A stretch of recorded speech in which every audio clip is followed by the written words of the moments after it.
ఇవాళ interesting day. హస్తినతో పాటు దేశ ప్రజలంతా ఆసక్తిగా ఎదురుచూస్తున్న ఢిల్లీ అసెంబ్లీ ఎన్నికల కౌంటింగ్ మరికొద్దిసేపట్లోనే ప్రారంభమవుతుంది. ఓట్ల లెక్కింపు కోసం కేంద్ర ఎన్నికల సంఘం భారీ ఏర్పాట్లు చేసింది. ఇక ఓట్ల లెక్కింపు ప్రక్రియని పర్యవేక్షించేందుకు రిటర్నింగ్ అధికారిని నియమించారు. 19 కౌంటింగ్ కేంద్రాల దగ్గర 10,000 మందితో భద్రత ఏర్పాటు చేశారు.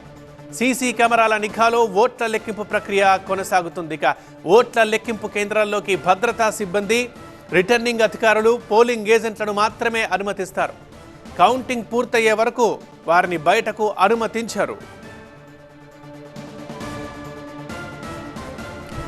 ఈవీఎంలు భద్రపరిచిన స్ట్రాంగ్ రూముల్ని ఉదయం 7 గంటలకు ఆయా నియోజకవర్గాల అభ్యర్థుల సమక్షంలో రిటర్నింగ్ అధికారి ఓపెన్ చేస్తారు.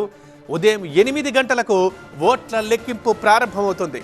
తొలుత పోస్టల్ బ్యాలెట్స్ను లెక్కిస్తారు. ఆ తర్వాత ఈవీఎంలో నమోదైన ఓట్లను లెక్కిస్తారు. ఢిల్లీలో మొత్తం 70 అసెంబ్లీ నియోజకవర్గాలుండగా వాటిని ఈ నెల 5న పోలింగ్ జరిగింది. ఈ ఎన్నికల్లో ప్రధాన పోరు బీజేపీ ఆపుల మధ్య ఉంది. మరి ఎవరు పీఠాన్ని దక్కించుకుంటారు? ఇప్పుడు ఇదే ఇంట్రెస్టింగ్ క్వశ్చన్. ఢిల్లీ అసెంబ్లీలో మొత్తం 70 స్థానాలున్నాయి.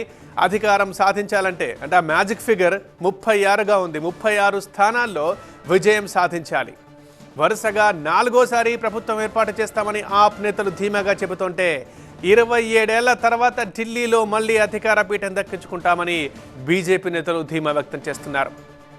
ఇక గత 2 ఎన్నికల్లో ఒక్క సీటు కూడా గెలుచుకోలేకపోయిన కాంగ్రెస్ మాత్రం ఈసారి ఖాతా తెరుస్తామని చెబుతోంది.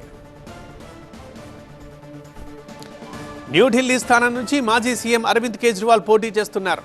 ఇక్కడ బీజేపీ నుంచి పర్వేష్ వర్మ, కాంగ్రెస్ నుంచి సందీప్ దీక్షితులు బరిలో ఉన్నారు. 2013 నుంచి కేజ్రీవాల్కి ఇక్కడ ఓటమే లేదు. కానీ ఆ ఓటమి ఇప్పుడు రుచి చూపిస్తామని చెబుతోంది భారతీయ జనతా పార్టీ. ఎందుకంటే బీజేపీ, కాంగ్రెస్ తరఫున బలమైన అభ్యర్థులు ఉండడంతో ఇక్కడ ఎవరికి వారు ధీమా వ్యక్తం చేస్తున్నారు. ఖచ్చితంగా అరవింద్ కేజ్రీవాల్ని ఓడిస్తామని చెప్పేసి. దీంతో ఈ ఫలితంపై కూడా ఆసక్తి నెలకొంది. మెయిన్ ముఖ్యమంత్రి నియోజకవర్గం కాబట్టి మాజీ ముఖ్యమంత్రి సిక్ కాల్కాజీ నుంచి ముఖ్యమంత్రి ఆతిషి బరిలో నిలవగా కాంగ్రెస్ పార్టీ ఆల్కాలంబాని బరిలో దించింది. ఇది ప్రస్తుతం ఉన్న ముఖ్యమంత్రి నియోజకవర్గం. ఇక బీజేపీ మాత్రం వివాదాస్పద నేత రమేష్ బిధూరికి టికెట్ ఇచ్చింది.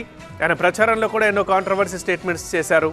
సో ఆ రమేష్ బిధూరి పోటీలో ఉన్నారు ఆతిషికి వ్యతిరేకంగా. ఇటు జంగ్పురా నుంచి తొలిసారి మనీష్ సిసోడియా బరిలో ఉన్నారు. బీజేపీ తరఫున తార్విందర్ సింగ్, కాంగ్రెస్ నుంచి ఫర్హాద్ సూరీలు పోటీ చేస్తున్నారు. ఇక ముస్లిం ఓటర్లు ఎక్కువగా ఉండే ఓక్లాలో మజ్లిస్ కూడా బరిలో నిలవడంతో ప్రచారము ముమ్మరంగా సాగడంతో ఇక ఈ ఫలితం పైన ఆసక్తి నెలకొంది.